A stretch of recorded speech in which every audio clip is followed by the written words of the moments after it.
everything's conspiracies with him. Not conspiracies. Conspiracy. Singular. You'd be amazed the monsters this world can create. But there is one thing you do need to know. Behind this mask is the face of a friend. Funny. You're my second Batman tonight. Are you seriously talking to the moon?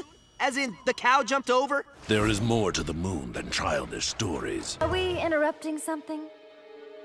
Because it sure looks like we're interrupting something. Punisher 2099 is Jacob Gallows. He hails from the alternate dystopian future of Earth 928, where mega corporations pretty much own and run everything on planet Earth. Jacob himself is a police officer working for the public eye, a privatized police force owned and operated by Alchemax. After suffering an injustice with his brother, sister-in-law, and mother being killed after a hit was put on them by Kron Stone, the son of Alchemax's CEO, Jake decided to take matters into his own hands. Finding the war journal of the Punisher of years before, he was inspired to become a vigilante all his own, and ended up carrying on Frank Castle's work and title, but with the aid of future technology and tracking. Punisher 2099 would eventually end up with a bionic arm, which also made him an even better fighter than he was previously, boosting his skills. Number 9. Deathlock Prime. There have been a few different versions of Deathlock that we've seen throughout the years. All of them have been pretty futuristic in the sense that they are cyborgs, who also generally come equipped with advanced weaponry. But at least one Deathlock is actually also hailed from the future. The one I'm talking about here is Deathlock Prime, who came from the alternate future of Earth 10511, a reality where Roxxon, typically the corporation behind the creation of Deathlocks in most series, have taken over the entire planet Earth. Deathlocks were employed in this future in a sort of Terminator-esque Skynet way to squash the resistance by traveling back in time and killing the enemies of Roxxon to prevent any of them from rising up in the future. Gotta love that Skynet ploy. And friends, before we move on to this next spot, if you are loving this list and you want to learn more about future superheroes, be sure to let us know by giving this video a thumbs up. Number 8. Iron Lad. Iron Lad is a hard one to rank because he's actually a Mortis and therefore also Kang the Conqueror, two very powerful villains in the Marvel Universe who often are known for traveling through time and assuming new identities throughout the years. However, because many of his other identities are considered villainous, we're going to actually rank Iron Lad based on what he was capable of more as Iron Lad, which is why he's a little lower on our list in comparison to if I was ranking him as, you know, Kang. Iron Lad was one of the original members of the Young Avengers, but later learned that he was destined to become the villain known as Kang over time, as he continued to try and set up his future to be perfect. Iron Lad, aka Nathaniel Richards, rebelled against his future self, however, killing Kang and attempting to alter his own future. However, Iron Lad's fate was not so easy to beat, and he would eventually end up working with and becoming his future villainous selves. Selves. There's multiple of them. Selves. Number 7. Captain America 3099. Captain America 3099 is one of the uniforms you can get in Marvel Future Fight, a mobile dungeon crawler style action RPG game set in the Marvel Universe. While we've been to 2099 in the comics, 3099 offers an even more futuristic look at some of our favorite heroes. Cap's 3099 uniform includes a digital, still physical, but appearing kinda holographic, if that makes sense, shield. Cap also sports some interesting pieces of armor, including boots, a chest plate, and pauldrons that also look super futuristic with highlights of glowing neon blue light inlaid into them. This uniform showed up earlier last year and can be unlocked by playing through story mode for the 3rd time, I believe. I think you can still unlock it that way. Number 6. Spider-Man 2099. Spider-Man 2099 is Miguel O'Hara. He hails from the alternate reality belonging to 2099, or really one of the 2099 realities really, Earth 928. In 2099, Miguel becomes Spider-Man as a result of an experimental drug he was pressured to work on as a brilliant geneticist employed by Alchemax. The drug has so far killed a man who he tested it on, which is why Miguel actually tries to leave, but Miguel was forced to try it himself after trying to leave the company, only for his boss to sneak a highly addictive hallucinogenic into his drink that only Alchemax made. Miguel miraculously survived the transformative process, despite the experiment being additionally sabotaged in an attempt to kill him. In the end, Miguel was left with a power set similar to the Spider-Man of the past and ended up becoming the Spider-Man of the future. Since his introduction, Miguel O'Hara has become a huge fan favorite and has even made his way over to Earth 616 for a few team-ups with main continuity Spider-Man Peter Parker.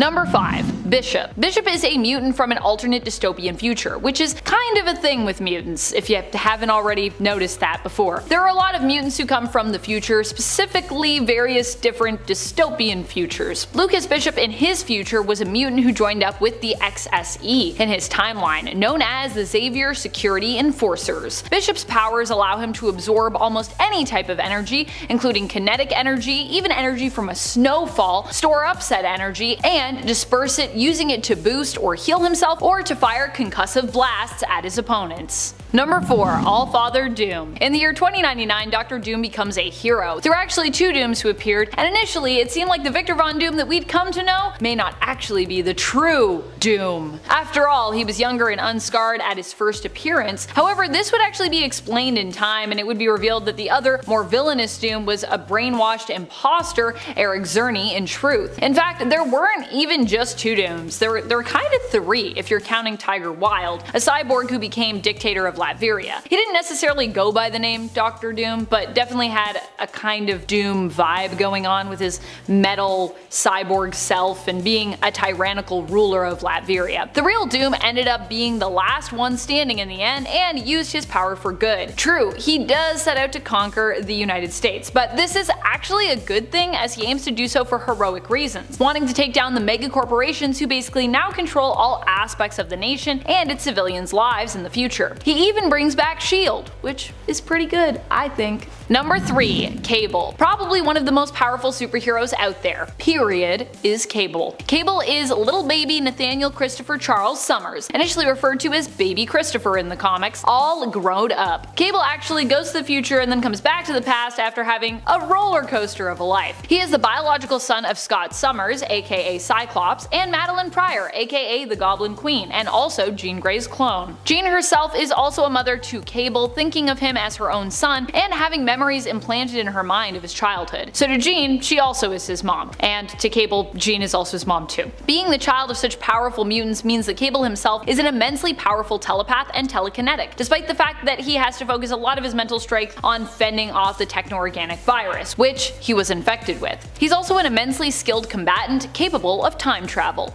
Number 2. Cosmic Ghost Rider. Cosmic Ghost Rider comes to us from a very bleak future where Thanos ends up winning the day. So many bleak futures in Marvel. And I mean Thanos really wins the day, by the way, like in an awful way. Cosmic Ghost Rider was once Frank Castle, who ended up becoming a spirit of vengeance but returned to Earth too late, after everyone was dead and there was basically nothing left to avenge. Driven insane by years of loneliness, he ended up becoming a herald of Galactus and being granted the power Cosmic in a final bid to try and defeat Thanos. When this failed, he joined the Tyrant himself and became his own herald, cause I mean what else are you gonna do? However, this reality was wiped from existence when a past version of Thanos met his older self who had destroyed almost everything in the galaxy at that point, King Thanos. Younger Thanos found him pretty pathetic and vowed to never become him, returning home and causing King Thanos' reality to crumble, and King Thanos to never have existed. However, Cosmic Ghost Rider would be given a place in Valhalla, and from there be given the chance to return to the world of the living by Odin himself, who sensed that he was unhappy in Valhalla. Cosmic Ghost Rider is not only super powerful at this point, but has also been around since the beginning of Marvel continuity now, having tons of knowledge about the universe as he ultimately decided to sit back and watch it all unfold, knowing that avoiding its demise was pretty much inevitable, because he already tried that. Number 1. Prestige. When it comes to Jean Grey and Cyclops, they really have more alternate or future kids than they do main continuity ones. Rachel Summers, aka Prestige, being no exception here. She hails from the alternate dystopian future belonging to Earth 811, where she is the daughter of her own reality's version of Jean and Scott. Although oddly enough, on Earth 616, she does pretty much also think of the main continuity versions of her parents as her true parents as well, which I guess in a way they sort of are, it's just they didn't end up going down the path that leads to Earth 811. Earth 811 is the Days of Future Past reality to give you an idea of just how dystopian we're talking about here. Rachel is even more powerful than her brother from a different reality, Cable. She also has been a host for the Phoenix Force and has better control and use of her abilities and powers. She also doesn't have the techno-organic virus distracting her and eating away at some of her power, meaning that she operates almost always at full power levels, which is pretty intense because Rachel's really powerful. Also, I dare everyone to go back and now count how many times I said dystopian future in this video. I feel like I said that a lot. Number 10. What if Mary Jane had been shot instead of Aunt May? This is a really epic and dark story where Peter ends up going on a rampage when Mary Jane is killed by Kingpin's hired sniper assassin instead of Aunt May. Peter manages to save Aunt May, but Mary Jane ends up dead, and as a result, Pete dons his black suit and goes after the Kingpin himself. He is met with resistance when Tony Stark as Iron Man attempts to confront him and talk sense into him. Spider-Man, however, is too far gone and is definitely not in the mood for advice from Tony Stark. This results in an epic fight between the two heroes, while Wilson Fisk's life hangs in the balance of who will win. In the end, Peter ends up getting his revenge, one-punching Fisk to death before being arrested by the authorities. He regrets ever trusting Tony Stark and ever marrying Mary Jane. As Wilson Fisk would say, this issue is so goth. Number 9. What if Spider-Man became the Punisher? This one ends up at least having a happy ending, but starts off being pretty dark and pretty scary. In this story, we imagine what life would have been like for Peter if he had become the Punisher. Instead of beating his villains and them ending up just locked away, for many, their fate is much more final. Even the Green Goblin ends up being killed by Spider-Man Punisher following the confrontation with Gwen at the bridge. Gwen, however, lives, not killed from the great height from which she was dropped. I do love how they keep drilling in that it would be the fall, not the impact, that would kill her, like in the original story, which I always thought was so bizarre. Spider-Man Punisher saves Gwen, but Green Goblin ends up dead, and Harry swears vengeance on the man who killed his father. Although this story has a dark and murderous narrative, it gives us a more happy ending, sort of. Peter chooses love instead of vengeance in the end and gives up being the Punisher, retiring from vigilante life to go be happy with Gwen. As this decision is made, however, Frank Castle loses his family and miraculously survives the shootout in Central Park, in the end becoming the Punisher in this reality as was fated. Although I do think it's really weird in that story that like Gwen living is the thing that like changes that for him. If your like girlfriend's life was threatened, wouldn't that make you more angry? Maybe not. I've never been Spider-Man, so I don't really know. Alright friends, before we move on to this next spot, just a quick reminder to click that thumbs up. It's good for your health, it's good for your heart, it's good for your brain. Number 8. What if Ord resurrected Jean Grey instead of Colossus? In this story, Jean is brought back to life at a time where it is revealed that Cassandra Nova holds influence over Emma Frost. Fearing the return of the Phoenix Force, which would join to Jean Grey once more, Emma decides to take matters into her own hands. Her own diamond hands. It's revealed that the Phoenix Force has been lurking within her cuckoo's minds, and she decides to take hold of it, killing them in the process. Tragic. She then plans on defeating Jean. The X-Men band together to face her, and S.H.I.E.L.D. and S.W.O.R.D. also conveniently join the fray. Like, we're here too.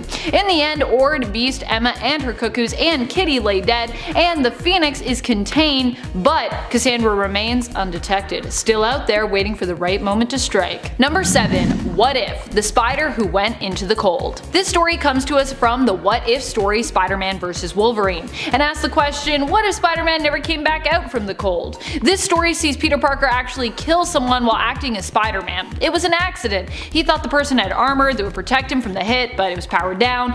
Of course, who should be working alongside Spidey when this happens but of course Wolverine, who shows no remorse for what Spider-Man has done, jokingly suggesting that they cry about it. In the end, this event changes Peter after he and Wolverine save his friend Alex, and this causes him to become a killing machine. He receives further training, and although he still has a sense of morality, no longer has qualms with taking out the bad guys permanently. He leaves MJ and his life behind, setting out to join S.H.I.E.L.D., working on as a hired Black Ops team. Also, I love a good Spider-Man Wolverine team up because it's just not what you usually get. I love when they team up. Number 6. What if Iron Man had been a traitor? I personally think this one is pretty scary if you put yourself in Iron Man's shoes. For me, one of my biggest fears, and I think one of the most human fears out there, is just a lack of control.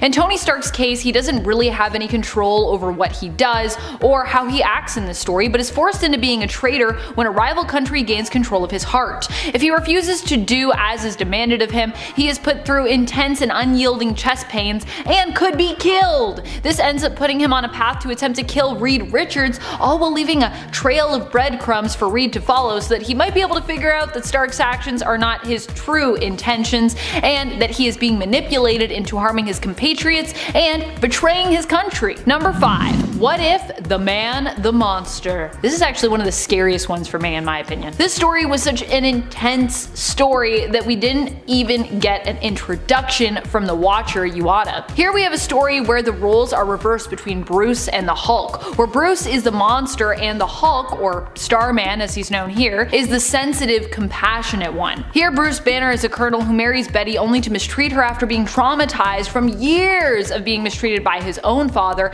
and witnessing the cruelty his father doled out to his mother. The gamma radiation does split Banner into two beings here, transforming him into another creature with immense power, but this creature is the side of him that actually represents the compassionate side of this trauma, the side who wants to protect, not hurt, whereas Bruce Banner himself becomes the malicious monster. We hear this story from Betty's perspective, who ends up trying to speak out on the way Bruce has treated her, only to have her father not even believe her and send her back to Bruce once she's left, and to later have her confession to Doc Samson manipulated by Colonel Banner, causing her to end up getting sent to a mental institution. Also, I'm not sure what's happening in this last panel of this comic, if it's just like she doesn't know that they're about to come get her and take her away, or if she's there and she's just like, it's fine that I'm here. I'm gonna assume it's the first one, because otherwise that's a really weird way to end that story. Number 4. What if Legion had killed Xavier and Magneto? Just imagine how messed up Age of Apocalypse would be, but also you don't have to, because the story's gonna do it for you. Thank you, What If. As always, when things get this bad, we have Nate to save the day. Nate Summers believes he can band together his own team of the few heroes left alive after Apocalypse's unopposed rise to take down Apocalypse and even travel back to the past to make things right. Silly Nate Summers. Instead, this only results in Captain America and Wolverine. Wolverine's hair here, by the way, is the real horror show of this story, opposing Nate's plan once it is revealed. Seeing Nate in Apocalypse's armor after Nate has defeated Apocalypse causes them to believe that Nate is trying to kind of take the place of Apocalypse and in essence become a new kind of tyrant, but a tyrant all the same. As Nate uses the Eye of Agamotto and Molecule Man to travel back in time to what he doesn't know is an alternate reality's past, Captain America, armed with Thor's hammer, sends a bolt of lightning after him that kills thousands in that past, setting in motion the apocalypse once more.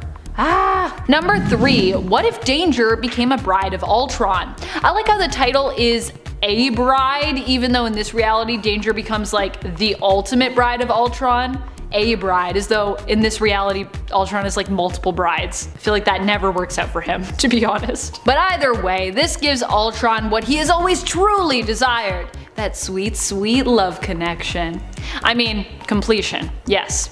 Completion. That's what he's looking for. After Danger rebels against the X-Men seeking revenge basically for years of being used and trapped as their danger room with no one acknowledging her sentience, Ultron hears her calling out, senses her, and leaves his creation Victor, destroying him in order to find her.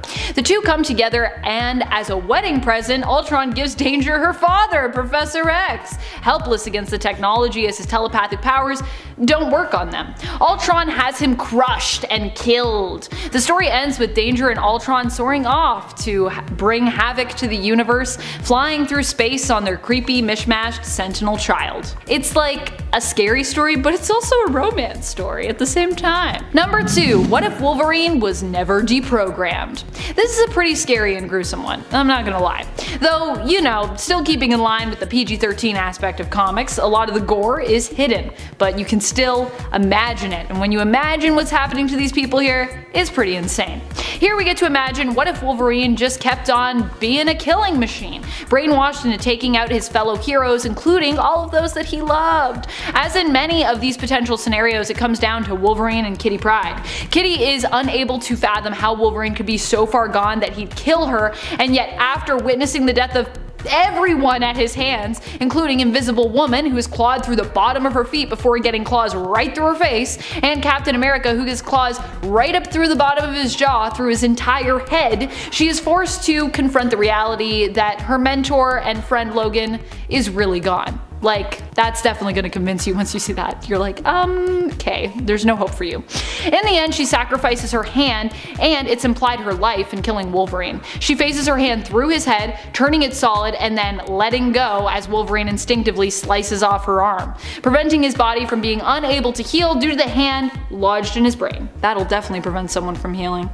I don't even want to think about how you try to do that. How do you function with a hand in your brain? I ask you. Number 1. What if Spider-Man had rejected the spider? This is a pretty creepy, crawly, scary one. It begins with Peter Cocoon but refusing to take the spider's path home. Instead, he kills the giant spider that confronts him while in metamorphosis, remaining lost and unable to move forward, only half a being, until Venom escapes Matt Gargan and prison in order to rejoin with Peter Parker, aware that he is stuck in this stasis mode and vulnerable. Venom bonds with the Cocoon, and after months of battling with Peter inside, is eventually reborn as a new being who goes by the name Poison. Half Peter, half Venom symbiote, permanently bonded. Poison confronts Mary Jane at the Avengers mansion, but after horrifically attacking her, Aunt May, Wolverine, and Luke Cage, and being spurned by her, disappears, resurrecting his first love, Gwen Stacy, and likely planning to turn her into his monstrous bride. Also, there's a weird thing that happens in that story where that poison basically pierces Luke Cage's skin, and then he's like, haha, even I can pierce your stone skin because I'm sharp enough, and I was like, wait, what just happened? Doesn't really make a lot of sense. But other than that, it's all pretty good, I think. Kicking off the list with number 10, What If the Juggernaut? Okay, to start this sad list, we got What If starring the Juggernaut. It was released in 1997, written by George Gonzalez, and we kick off in a world where Sentinels have already wiped out all superheroes. Great start. Plus there's this toxic gas that's filling up the atmosphere which will kill all of life. So things are beginning grim right off the bat, okay. And all that's left now at this point is just the Juggernaut. Now he's hunting down these Sentinels. He wants to die, but his own invulnerability won't let that happen. Kind of like Hulk the End, just a sad, strong man in a world full of rubble. So he sees Iron Man's helmet, he sees Cyclops' cracked visor. He's just walking down horrible memory lane. Then he meets a couple of surviving mutants and they're not in good condition, mentally, I mean. They're actually blaming Juggernaut for killing the X-Men, and it all ends with Juggernaut knowing he's going to be the last living being on the planet and that it's his own damn fault. And before we go on to number 9 for our next sad what if story, if you guys could go ahead and please like this video, or else we'll be on a what if you didn't like the video, and then it's going to be a sad video on all the alternate futures where you didn't like our videos. So please go ahead and do that, because that would be great. You guys are the best, thank you so much. Now back to the list. Number 9, what if Cable had destroyed the X-Men? Well, this one just sounds bad right off the hop. So after Professor X came back to Earth, the team was never going to be the same again. At this X-Men meeting, Xavier gets in a fight with Cable, and then all of a sudden it turns into Cable and his crew versus everybody, and it was just this big brawl. Now they escape, but later on, Cable kills Xavier, Jean, and Scott with a siren bomb. So now everybody's deciding on what to do with this guy. Wolverine's team wanted to kill him, and Storm's team wanted to bring him in. Both are pretty bad. So the Avengers have to step in and fight their battles while they're all working their own stuff out over there. So the Avengers are like, just do your thing, we're gonna go fight your bad guys, just wrap it up. But eventually Cable and his team is killed by Wolverine's team. Number 8, what if Wolverine battled Conan the Barbarian? Written by Glenn Herdling and released in 1990, what if Wolverine had battled Conan the Barbarian? So basically Conan and Wolverine switch dimensions. So we have Wolverine causing trouble in the Hyborian Age alongside Red Sonja, and Conan smashes Cyclops in the head with a rock, which causes the full fury of the Phoenix Force to be unleashed. So now this has caused a ripple effect, so the psychic rapport was shattered, and without Wolverine to hurl Colossus at her, there's nothing that prevents Jean Grey from transforming into her dark persona before she can destroy herself, resulting in the destruction of the entire universe. So just like that, Cyclops gets hit with a rock and then it all goes to shit. So yeah, crossovers are for sure fun, but you gotta look at the possible ways it could go poorly as well. Wolverine versus Conan the Barbarian is definitely one of those ways. Number 7, what if Professor X had become the Juggernaut? In this reality, Professor X is the one who becomes Juggernaut and gets buried. Now this causes him to go down a completely different path when it comes down to the X-Men, because after this, he never ended up creating the X-Men because he was stuck.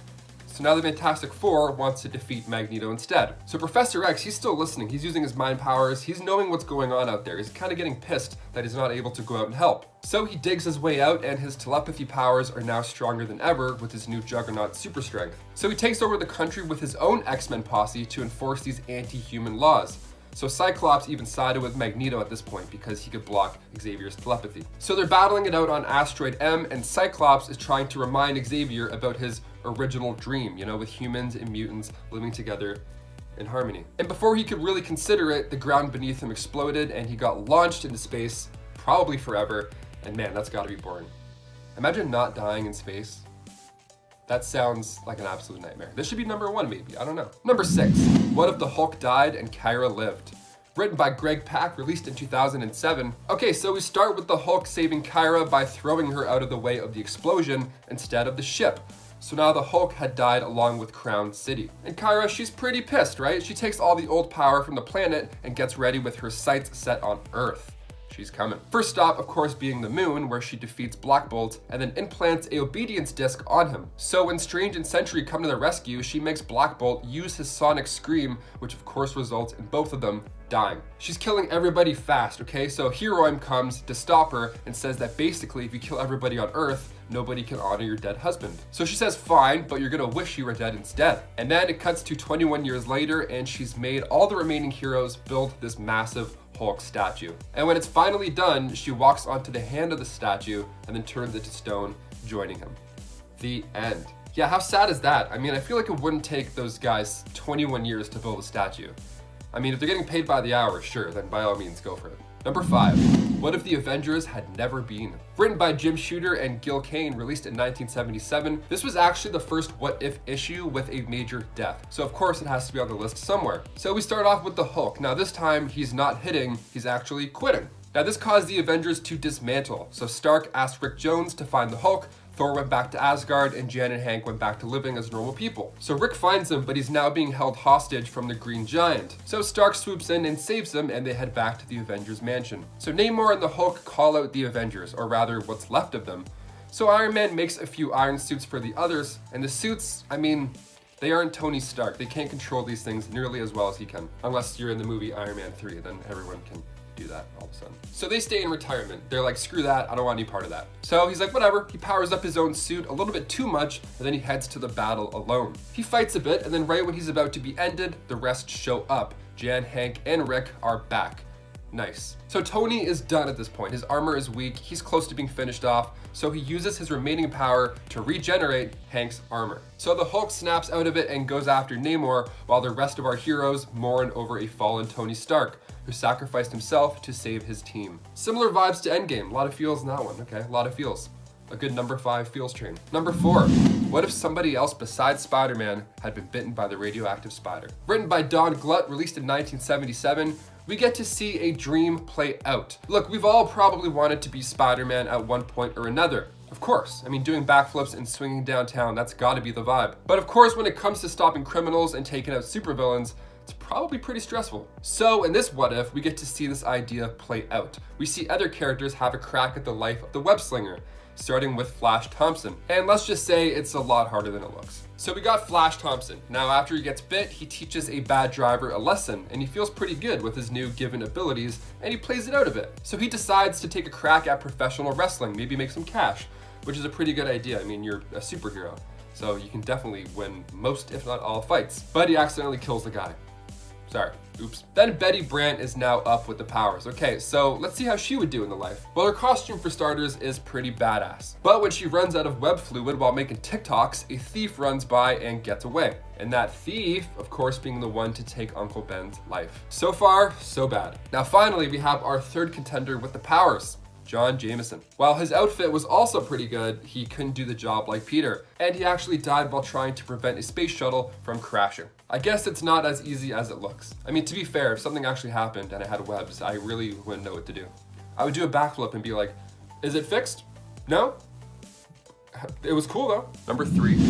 What if the Punisher killed Daredevil? We all know the Punisher as the guy who usually brutally kills criminals. See, with superheroes, those guys he likes to hit with a tranquilizer. But in this what if, we see Daredevil get hit with one of those tranq darts and fall off a building. So while Kingpin prepared for his next step now that he's out of the way, Spider-Man stepped in to deliver some justice on Frank Castle. So he finds the Punisher, and Punisher has no tranq darts left.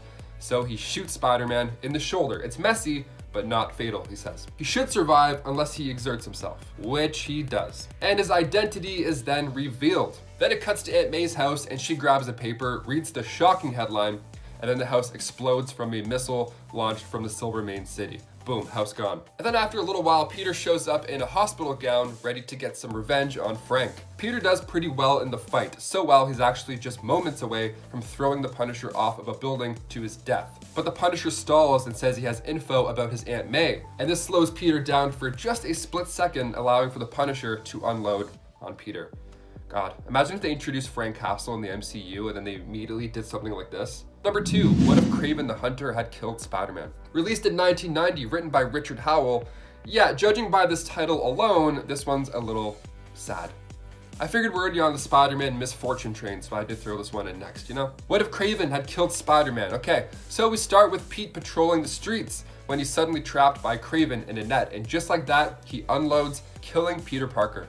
And of course, he eats a bunch of spiders and suits up himself to celebrate. Yeah, you eat a bunch of spiders, now you're Spider-Man. That's how it works. I think a human eats like, what, 7 spiders in a year when they're sleeping? So we have like, what, 7,000 to go? So now he's Spider-Man, just like that, cool. Meanwhile, MJ is like, where on earth is that Peter Parker guy?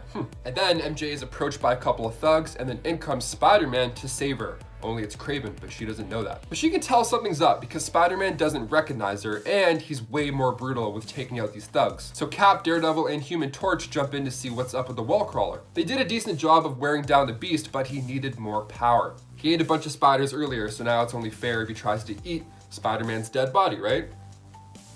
Comics are weird. So MJ tells Cap and the gang that Spider-Man is actually Peter Parker, and that the Spider-Man is indeed not the same. And then Aunt May goes into denial hearing about the news. She's messed up now for life.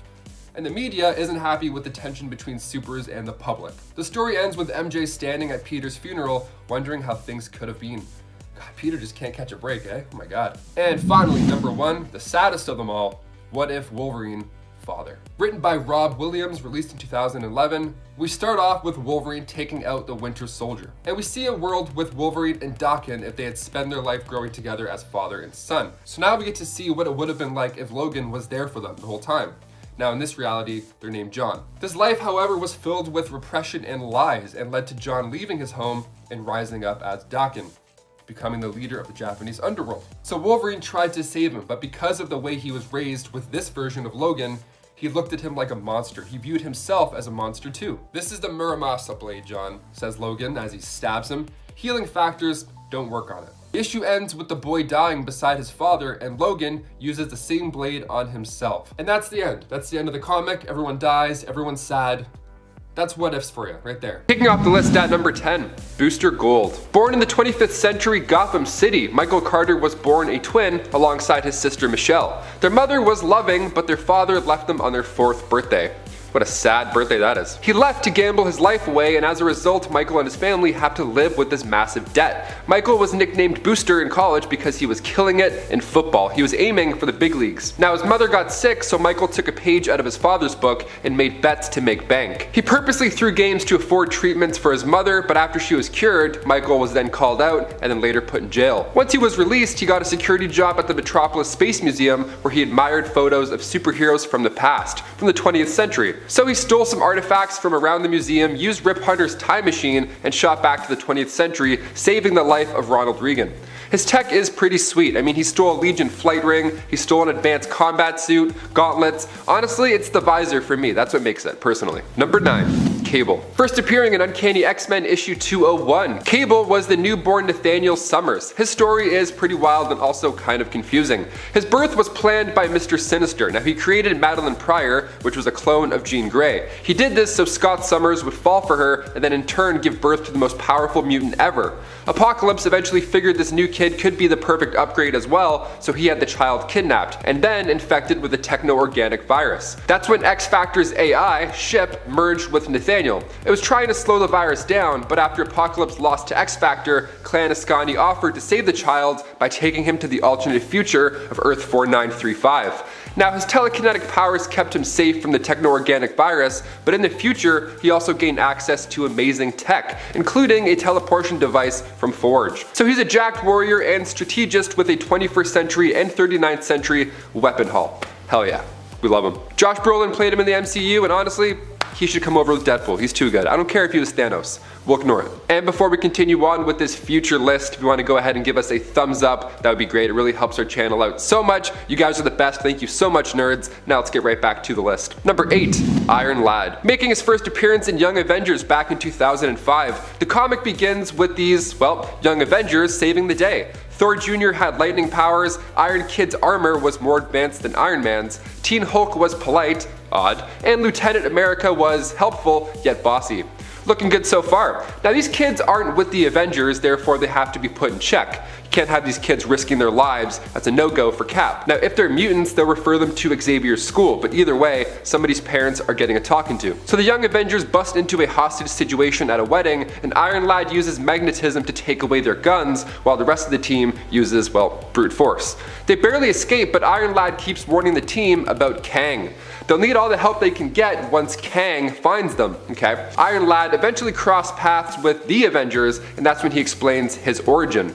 His armor is neurokinetic. Tony thinks it's advanced by 10 years, but Iron Lad corrects him by saying it's actually thousands of years ahead of its time. And that he's also, in fact, Kang from the 30th century. Number 7, Orin. Moving over to the Flashpoint timeline, which I'll explain a little bit later, Emperor Aquaman was now leading Atlantis headfirst into a war with Wonder Woman. And it all started when Barry Allen went back in time. So this history was now different. So Aquaman was raised in Atlantis this time around, rather than learning the ways from his human father. So when he saved Wonder Woman from a sea creature, the two ended up falling in love. Now I know so far this sounds pretty great, but trust me, it gets worse. Atlantis and Themyscira coming together in holy matrimony started off great, but the thing is, when Wonder Woman's mother was killed on their wedding day, the marriage was then called off, and instead of an open bar, they had an open war. Orin tried to sink Themyscira, but in doing so, he sank the majority of Western Europe as well, drowning about 60 million innocents. Sometimes the future sucks. Number 6, Maestro. The Incredible Hulk future and perfect storyline. Let's talk about it. So as the title suggests, the future is not so bright, especially with our last point too. Sometimes things go south. There are no flying cars, sometimes there's no microchips in the brain. It's actually more like WALL-E, sadly, this time around. In The Incredible Hulk Volume 2, Issue 401, we're seeing the Incredible Hulk 100 years in the future, right after a nuclear war just wiped out everybody and everything on the planet.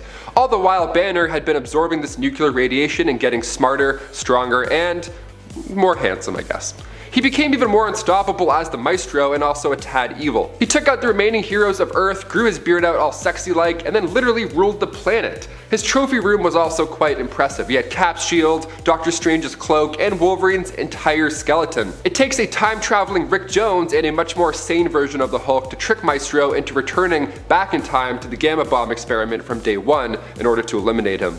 If the only way to stop a guy is by going back in time, I mean, that's pretty intimidating. You definitely make this list. Number 5, Xavier. First appearing in the Teen Titans Legion Special Issue 1, this version of Tim Drake comes from a possible alternate future where he was the new Batman. Although it was something he saw as a shadow cast over Bruce, something he swore he would never become. Now this timeline happened when the Teen Titans traveled to the 31st century to help the Legion of Superheroes take on the Fatal 500. Now on the cosmic commute back to their own timeline, they accidentally arrived 10 years into their future. And no, Avatar 2 is still not out. But they did meet older versions of themselves, but this time around they were much more violent in how they prevented crime. Now during those lost 10 years, the world experienced this crisis that resulted in Bruce Wayne being killed by Batwoman right after he reactivated Brother Eye. So Tim got a promotion. Now, I guess. The world got even darker, however, because the nation was split into two factions, East and West. Now with Tim and his co-workers developing a zero-tolerance approach towards criminals. By using hypertime, the older Tim went back in time to prevent this catastrophe, but he went back to prevent Superboy Jonathan Kent from losing control of his powers and subsequently taking the lives of millions. So Tim goes back as Savior to take out the young Jonathan Kent. I like the name Savior, it kinda sounds cool. Also, always take up that Batman mantle. Never passing that. Number 4, Injustice Superman. This comic run began back in 2013, Injustice Gods Among Us, Issue 1.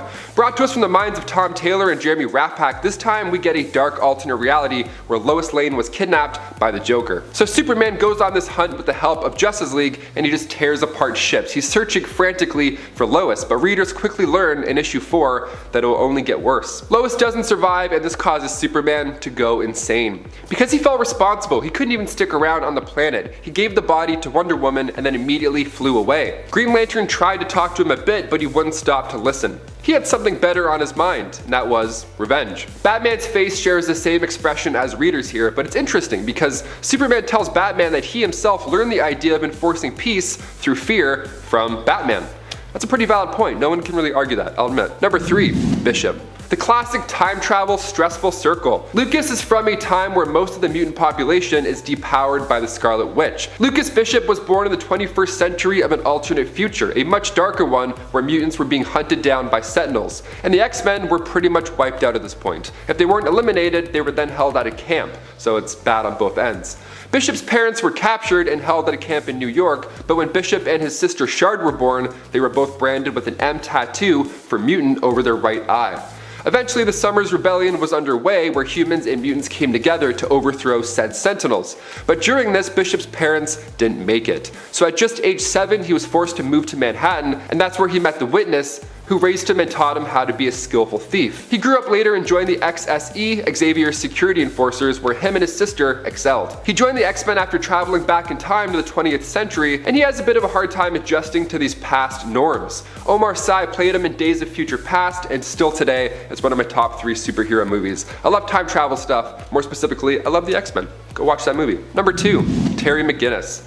In the not so far future, Bruce Wayne has retired, but Project Cadmus director Amanda Waller was expecting this. She always believed that another Batman would be needed when that day came. So began Project Batman Beyond. A major key element was using Batman's blood samples left over from his fights and mixing it up with future nanotechnology. So now we have the DNA of Batman, but we just need a family to raise this kid. So Amanda found the McGinnis household with Warren and Mary a perfect match. I mean, literally, their DNA was on point with that of Martha and Thomas Wayne. So one flu shot later, we have the proud new parents of Terry McGinnis, Bruce Wayne reborn. Amanda actually wanted to send an assassin to take out Warren and Mary just to make sure history repeats itself, but luckily she didn't go through with it.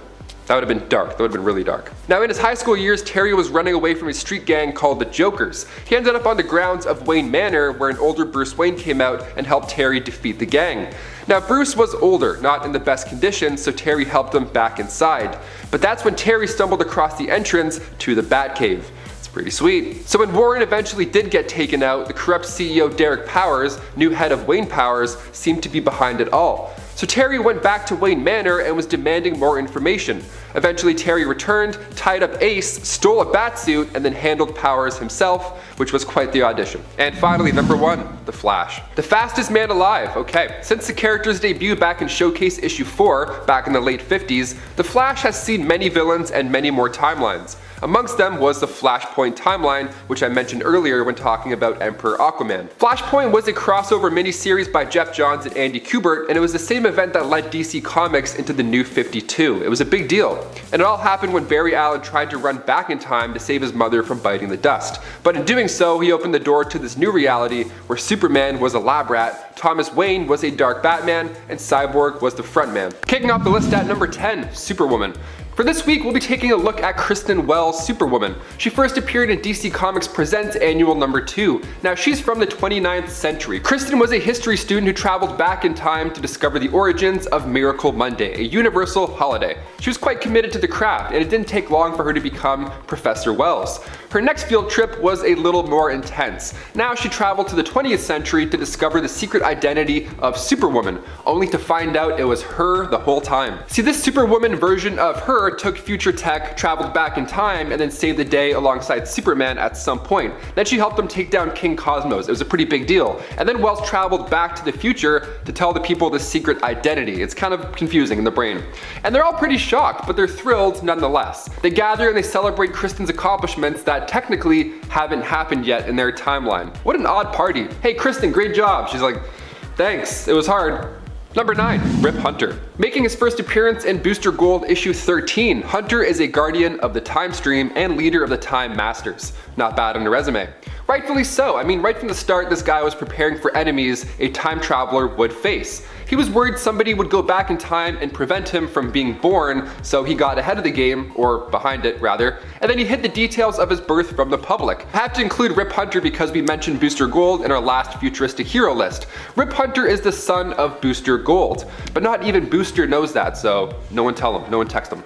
Hunter has seen many days being a time traveler, of course. He was one that witnessed the birth of the new multiverse, and he played a major role in the defeat of Mr. Mind. He of course is a genius when it comes to temporal machines, but when you have literally all that time on your hands, you have time to kill and therefore time to train. Rip Hunter killed time by studying martial arts from BC to the end of time. So you don't want to mess with him in any timeline or else you'll get choked out in some era's version of Taekwondo, you know? Guys, before we continue on with this list, you know the drills, nerds. If you want to go ahead and give that video a thumbs up, it really helps us out here a bit. You're the best, thank you so much. Let's get right back to this list. You know, quick little intermission. Number 8, Adam Strange. Adam Strange was once a normal dude. He was an archaeologist working in South America when all of a sudden he was transported to the planet of Ron. The Zeta Beam signed him out of work early that day. You always want it to happen. You're like, come on Zeta Beam, I'm tired. The leader of Ron, Sardath, teleported Adam there, and then Strange didn't waste any time. He got a flight pack, he got a ray gun, the whole Mandalorian package. He was on board. The Radians and him got along famously. It was pretty good so far.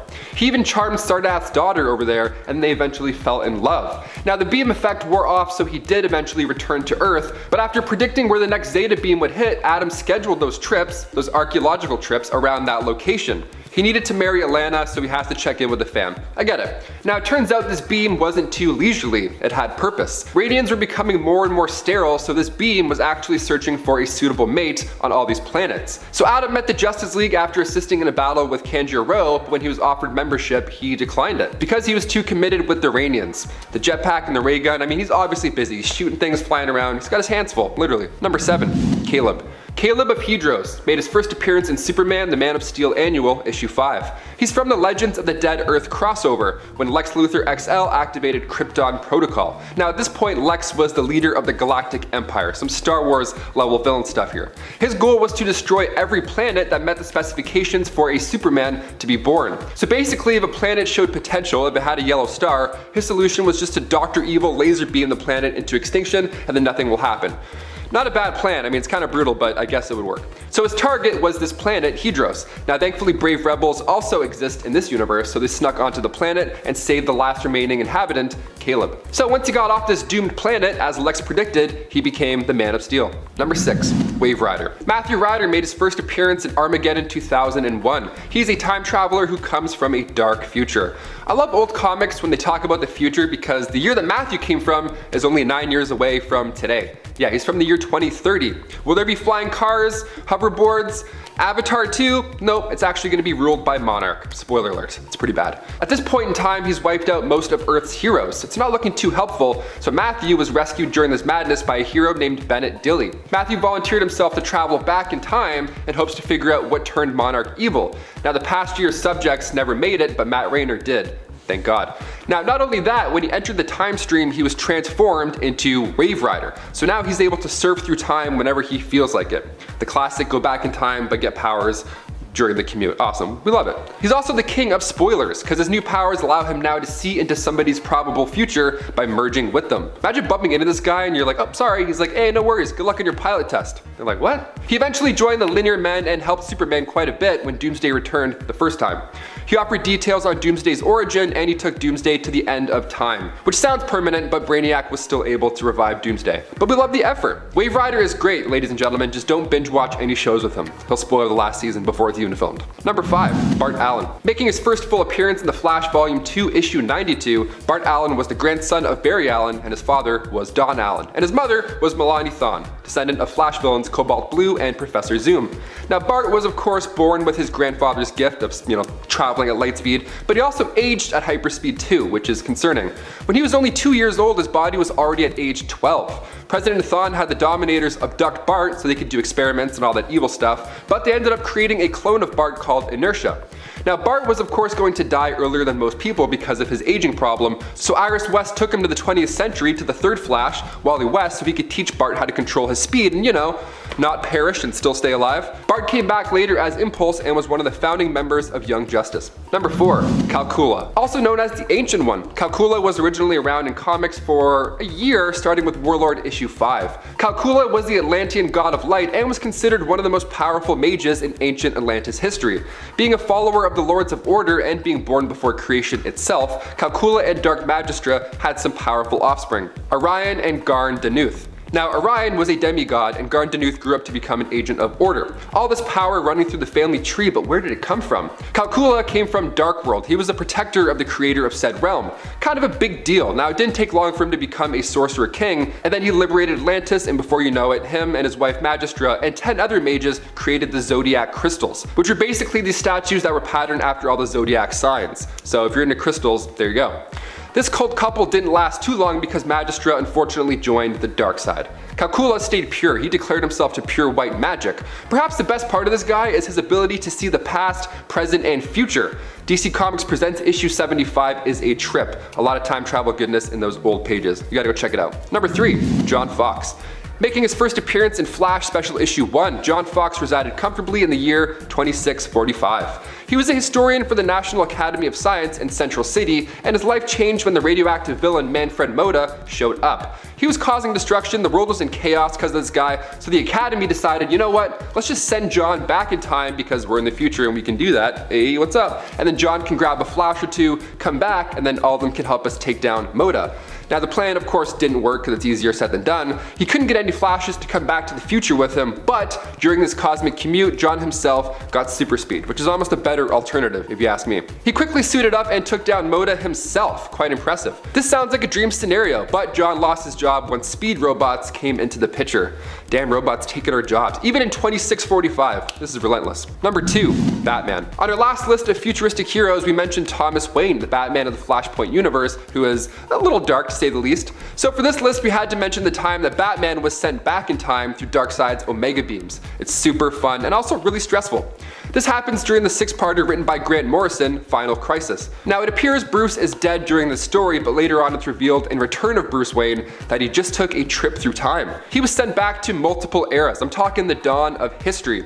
Caveman Bruce Wayne, and then he jumps further in time and there's witches running around. It's really fun to see Bruce use his intellect to get out of these specific eras. That's the whole fun of it. Also, if you've ever wanted to see Batman as the historical pirate Blackbeard, well, now's your chance. Go check it out. And finally, number 1, Green Lantern. Green Lantern power rings are quite impressive. It can be used as a universal translator, it allows its user to communicate telepathically, and in Superman Man of Tomorrow issue 13, Superman goes nuts, so Kyle Rayner created kryptonite with the ring. It's pretty impressive. But you also may forget that the ring allows for one to time travel. Hal Jordan traveled to the 70th century once. He was brought into the far future to take down an evil government, but in doing so, the ring required enormous amounts of will and energy. So in turn, he ended up losing his memories and started going by the alias Paul Manning. So there was a point where Green Lantern was a superhero in 2 timelines, and that's why he's number 1. Number 10. What if the Avengers battled the Carnage Cosmic?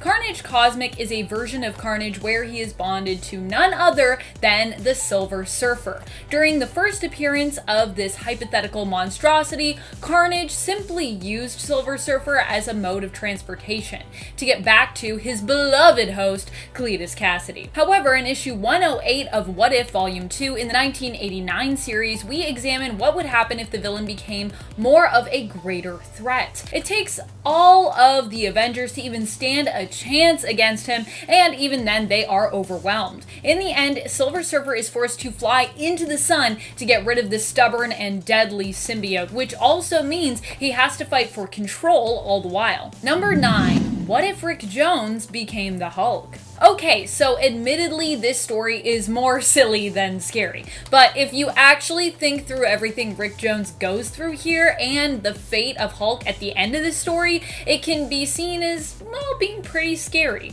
Also, I just really like it. Like Annihilus' voice and demeanor, it's both a scary and raunchy story. Yeah, you heard me right, raunchy. Don't ask me, Rick is the one that mentions Annihilus' raunchiness in this issue. Here we see Rick not only become the big green Goliath, but we also watch as he finds himself bonded with Captain Marvel as well, sharing a body with him. So, just a lot going on all at once in my opinion. You'd think we'd swap his Marvel Negaband story for the Hulk one, but no, we're not going to do that. In this reality, both happen. In the end, Mr. Fantastic and a normal Bruce Banner end up helping Rick return to normal, but Hulk remains trapped in the Negazone with Annihilus, so they kind of get like separated. He makes quick work of the villain while in the Negazone, then remains stuck there for forever? He doesn't seem to mind at the end of the story, but I feel like if we checked back on him in a few months, he wouldn't be quite as happy. Seems like a strangely happy spin on what should be a pretty dark ending. I also just like how everyone after is like, it turned out great for everyone, or for most of us. What? How's Hulk? And Rick's just like, I'm sure he's fine. Cut to Hulk having the best time. And before we move on to our number 8 spot, just a quick reminder, if you're enjoying this list and lists like this, be sure to give this video a thumbs up. It really does help us out here at the channel. Number 8, what if John Jameson had become the Amazing Spider-Man? This one is more sad than it is scary, but it has a pretty tragic ending, so I still felt it was appropriate enough to include it here. In the final story included in this What If issue, we learn of an alternate reality where John Jameson ends up becoming Spider-Man, or Spider Jameson. Instead of being reviled by J. Jonah Jameson, his father, he's completely supported by JJ, because yeah, that's his son, and Jameson Sr. knows that he's, you know, Spider-Man. Jameson even designs John's spider suit here. However, in the end, John dies while attempting to help with the same mission that 616 Peter Parker Spider-Man ended up saving him from, leaving his father heartbroken. What a tragic ending. Died the same way he died sort of in 616, but different circumstances? Number 7, what if the Avengers had never been? This issue ends pretty darkly in a reality where we explore the future of the Avengers, who did not stay banded together after Hulk left. Instead of going to search for Hulk together, Thor has the revelation that Hulk should be allowed to leave if he would like, as, you know, none of the Avengers have taken an oath to remain loyal forever or any such thing. Iron Man then calls Thor out for only thinking this way because he too is planning on leaving. Stark obviously has some, like, abandonment issues, I feel like. Thor doesn't take kindly to this retort and does leave, and so do Hank and Janet, currently known here as Giant Man and the Wasp. In the end, Hulk teams up with Namor, and Iron Man is forced to face them solo styles after trying a few times to get the team back together. Eventually, Giant Man and the Wasp do end up showing up to help Iron Man out, but sadly, it ends up being too late. During the fray, Iron Man is badly injured, and while the heroes win the day in the end, their victory comes at the cost of Iron Man's life. How tragic. How dark. Death. Number 6, Public Enemy number 1. This story comes at us from the line of What If stories we got in 2006. It tells the tale of James Howlett, Logan, Wolverine, who ends up teaming up with Matteo DiPrigio in Chicago to defeat criminal and mob boss Scarface. Here, Logan becomes a version of, I guess, the Skull, the man responsible for killing Scarface, but he also becomes something else. He wears a flag on his chest that shows the Jolly Roger and this skull and crossbones symbol, as well as the backstory of his family, who were burnt to a crisp, are meant to also make him another feared vigilante character, well known in the Marvel Universe as the Punisher. And when I say his family was burnt to a crisp, I mean like killed, burnt to a crisp, not like they got a bad sunburn, just so you know. This is a dark and gritty tale that also gives us a pretty awesome historical atmosphere, as well as an overall gangster story tone that's quite dark and draws you in. It's both scary and intriguing, which is how I like anything that's scary personally. I'm like, this is scary, but it makes me think, which I like. Number 5, what if Prince Namor of Atlantis grew up on land? This story's title doesn't inherently make it sound scary, and yet. Namor here, instead of siding with his own people of Atlantis and that heritage, decides to align himself with land dwellers, turning his back on the sea. He still fought in World War II, but during that time lost his friend, the android known as the Human Torch, or Jim Hammond. So, not Johnny Storm, different Human Torch.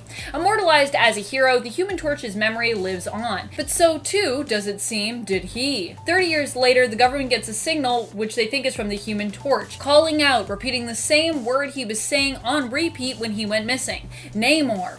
Namor is sent in to investigate and finds his people have been enslaved by a race of half-human and half-Atlantean people who it turns out are still allied with Germany and the Axis, despite the war being long over. They plan plan on using the Human Torch under the sea to create a huge and damaging explosion. Namor prevents their plans, but is then ordered to destroy Atlantis, despite the fact that those enslaved are trying to fight back. In the end, he refuses to harm his own people, but the government doesn't care and they blow them up anyways, leaving Namor to once again live up to the meaning of his name, Avenging Sun. They also thought they killed Namor, but they didn't. Namor's not that easy to kill. Number 4. What if the Marvel superheroes had lost Atlantis attacks? Yes, what if? Atlantis attacks is such a weird story. Well, the world would basically be ruled by snake people is the answer, and yeah, that's what happens here. Here, Set is not prevented from arriving and being released upon the world. Once the Elder God does arrive, he sets to work raising the planet and turning everyone into his snake people, including some of our favorite heroes. In the end, only a handful of heroes and villains are left to set everything right, and even they fail. Quasar does manage in the end to defeat Set, but the world is still left covered in giant snakes and snake people with no foreseeable way to fix it, and many of our favorite heroes and villains are left either transformed into snake people or dead. Pretty scary. Number 3, what if the Avengers had become the pawns of Korvac? In this reality, we examined what would happen had Korvac been successful in defeating Earth's mightiest heroes, the Avengers, and succeeded in standing up against all who opposed him because of the constant love of a woman. You can do anything if you have the love of a good person, apparently. In the end, Michael Korvac brings some of the heroes back to life to serve him as he goes up against even mightier enemies. Armed with the ultimate nullifier at the end, however, Korvac uses it to bring ultimate order to all things, which actually results in everything being destroyed in that reality, including the entire reality itself. So I guess bringing order means killing everything? I guess you can't have disorder if there's nothing.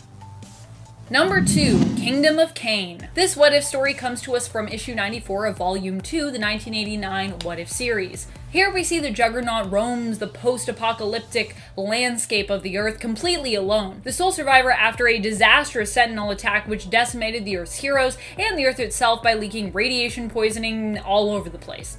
Juggernaut seems to be the only one capable of living in this place, and he becomes almost driven mad by the loneliness. Because he's the only one. Until he discovers that not everyone is dead, but actually some people have survived and are living in safety in an underground bunker. This discovery comes after he runs into Magneto, who tells Juggernaut that he knows for certain, having peered into alternate timelines, that this is all his fault, and that everyone that was killed all happened because he himself killed Charles Xavier, his stepbrother. When Cain finds the rest of the mutants who have survived, he hastily breaks through into their bunker, thereby exposing them to the radiation poisoning on the Earth's surface, and ultimately kills them too, albeit by accident, which, yeah, it's really sad. He's like, I don't want to be mean, I just want to talk to someone, and they're like, we're dying now because of you, get out of here. No one wants to talk to you, Cain. Number 1, what if the Fantastic Four's second child had lived?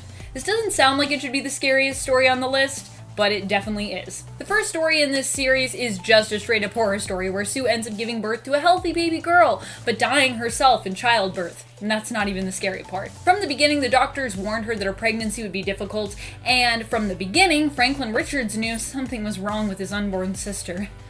Is like the most dark, menacing face. When the baby does come into the world, who's named after her deceased mother, so I guess like Sue Jr., it's revealed that she is actually an energy-draining monster who kills those around her by feeding on their life force energy.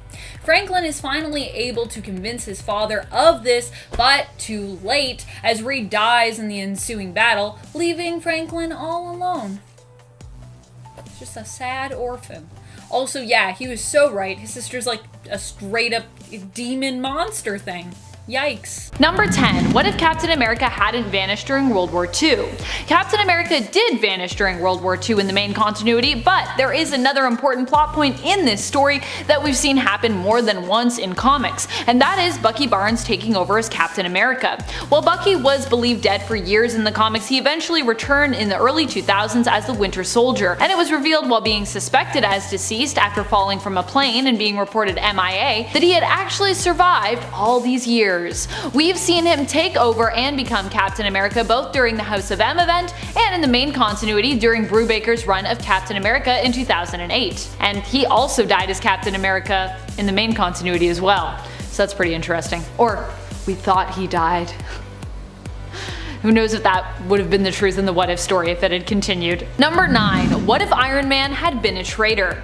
It might have not gone down the same way as it did in the What If, but a version of this story did end up becoming true in the Bizarre Crossing event in the mid-90s. Here it was revealed that Iron Man was actually a traitor, though this time around a less innocent one. It was revealed he had been made Kang's sleeper agent and was working in league with the villain. In the end, traitorous Tony Stark died, and a younger version of himself, still good since he had been taken from a point in his timeline before Iron Man had been influenced by Kang, took his place. In the What If special, he instead becomes a traitor working for China against his nation and his fellow teammates and friends. Fortunately, Iron Man is rescued from being used as a pawn by Mr. Fantastic of the Fantastic Four, who received his message requesting help. So he wasn't as traitorous in that story as he was in the main continuity. Number 8. What if this was the Fantastic Four?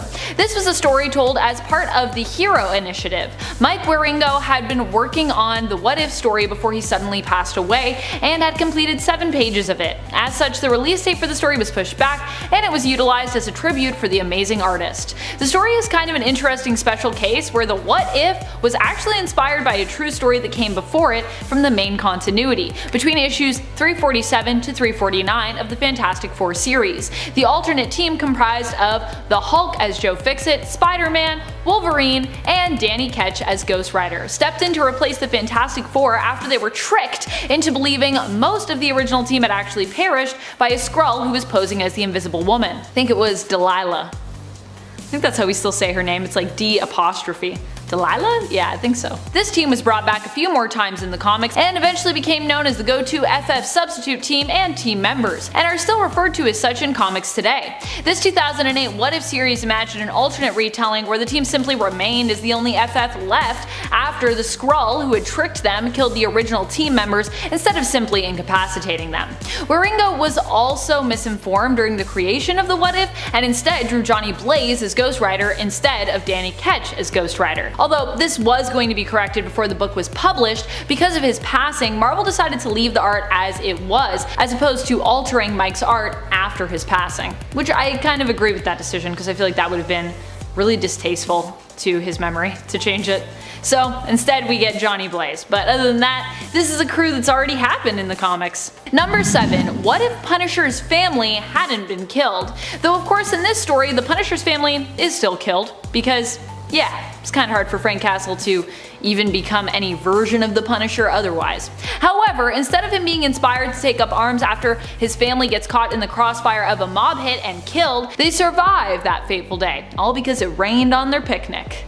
Whew, that's some lucky rain. Frank becomes inspired to join the force and become a police officer. However, when offered a bribe, he reports the incident to his captain, hoping to book the crooks who are paying off the cops to look the other way. In the end, it's revealed that even his captain is part of this scheme, and he and his family are still targeted, but this time by some dirty cops. He survives, however, and becomes the Punisher.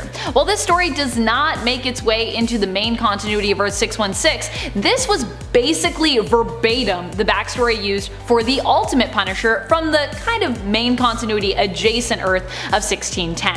After all, there was a time when Ultimate was so big it was like basically an alternate main continuity. Number 6. What if Jessica Jones had joined the Avengers? Not surprisingly, this story was written by Brian Michael Bendis. In the What If, we get to see a hypothetical world where Jessica Jones is offered a spot on the Avengers shortly after she attacked them after being mind controlled by the Purple Man, Kilgrave. Here, she joins the team and ends up marrying Captain America. In reality, aka the main continuity, Jessica Jones would end up joining the new Avengers alongside her husband on Earth 616, Luke Cage, 6 years later in terms of the comic's release date, joining up with the team in 2010's New Avengers run in issue number 1. Can you guess who the writer was for that issue? Yep, Brian Michael Bendis. Brian Michael Bendis' New Avengers. I like that though. I like Jessica Jones on the Avengers. I think that's cool. Number 5. What if General Ross had become the Hulk? This story came out only a few years before General Ross became the villain and beast known as Red Hulk. Although this story isn't quite as close to the original as our previous point. The What If story was written by Peter Davis, while the issue where Ross takes up the mantle of Red Hulk happens in an issue of Hulk written by Jeff Loeb. So we've got 2 different writers for this one as opposed to them both being the same person. And a dark twist, General Ross in the What If issue ends up becoming the Hulk in the place of Bruce Banner. He becomes a rage-fueled monster who has to be put down by Bruce himself after he kills his own daughter Betty by accident when he tosses a tank, which lands, crushing her. Devastating. Number 4. What if Spider-Man joined the Fantastic Four? This one takes a different direction but arrives at the same goal. In the What If story, Spider-Man, instead of being turned away by the FF on their first meeting with him when he attempts to join up, offers to hear him out. Sue convinces her team to listen to Spider-Man, and they eventually decide that he can join their team, becoming the Fantastic Five instead of the Fantastic Four. All 5s on their chest. In the end, Sue ends up leaving the team with Spider-Man feeling that him showing her up was what caused her to leave. Wow, big ego much, Spider-Man? She ends up choosing to leave the FF and be with Namor, and he transforms her into an Atlantean, intending for Sue to become his queen. In the main continuity, Spider-Man joins the new version of the FF at the time, known as the Future Foundation, instead after the other Storm sibling has left. Johnny Storm was thought to be dead at that time, and so Spider-Man basically fills in his spot on the Fantastic Four team. To this day, Spider-Man is still considered to be on the extended roster to fill in as a substitute member when needed. Number 3. What if the Hulk had the brain of Bruce Banner? Well, this one might not line up exactly either. You'll definitely see similarities when it comes to the premise. In this story, we get to see what would happen if the Hulk ended up being as level-headed and intelligent as Bruce Banner. Sound familiar? Later on in 1991, we get our first look at a version of the Hulk that was Bruce Banner, the Grey Hulk persona, and the Green Hulk persona merged, leading us down a road to what we'd later come to know as Professor Hulk. Of course, in the What If, we also saw a new being named X-Man come into being when Mr. Fantastic, Professor X, and Intelligent Hulk merged in an attempt to defeat Galactus. And I don't think we've seen that part come true just yet. Number 2. What if Jane Foster had found the Hammer of Thor?